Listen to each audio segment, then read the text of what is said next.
Good morning. Welcome to the Coffee Morning.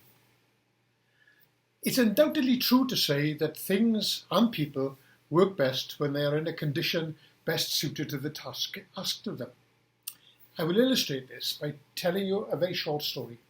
One day, after a tiring day working in hot and dusty conditions, the man's eyes felt sore and gritty, so he went to the shop and bought some eye drops. Being unfamiliar with using them, as it was his first time, he looked for the instructions of use. The package was about the size of a pack of butter, but to his dismay, the instructions were in tiny print in light blue on a darker blue background, so difficult to read. And this was eye medicine. The leaflet inside was in French, and he wasn't.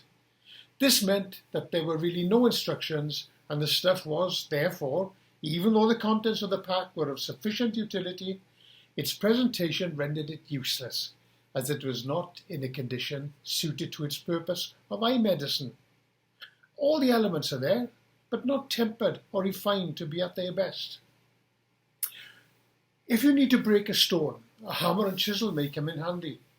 Be careful, a chisel for breaking stone is not like a chisel for cutting wood, so choose carefully.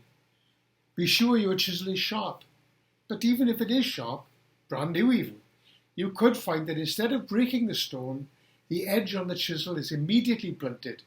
This means that even though the quality of the steel is beyond doubt, the chisel has not been properly tempered.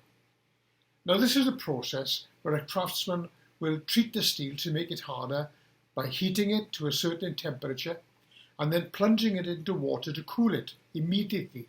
This alters the microscopic structure of the steel. The tradesman knows from experience that the steel will be ready to quench when it becomes a certain colour. Get it wrong, and the point will still not be hard enough, and it will be quickly blunted, or, if it's too hard, it will shatter. When it's just right, the tool will be good for its purpose, and of value, and, we say, well tempered. In the first example, the product was rendered useless because a part of the process was missed. Its instructions were woefully inadequate. The example of the chisel is to illustrate the care needed to prepare in depth, as appearance may not be enough. In both cases, having the right materials is needed to do the job. Although necessary, it's not sufficient just to have the materials. The materials must also be fit for their purpose, or disappointment will be the result. Being prepared is to be well tempered. The musician who doesn't practice makes rehearsals and performances far more difficult and less rewarding for all involved, and he may find himself to be an ex-musician. In no field of human endeavour are the outcomes more marked between the well-tempered practitioner, the organised, considered and prepared, and their opposites, than in the art of baking. Given identical ingredients and equipment, outcomes between the former and the latter can vary. That is to say, they can vary an awful lot. Now we, as a group of cake experts, are well blessed by only knowing the well-tempered variety.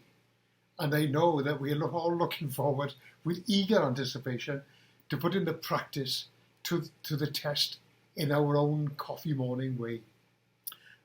So keep well and enjoy your coffee and cake. And phone a friend.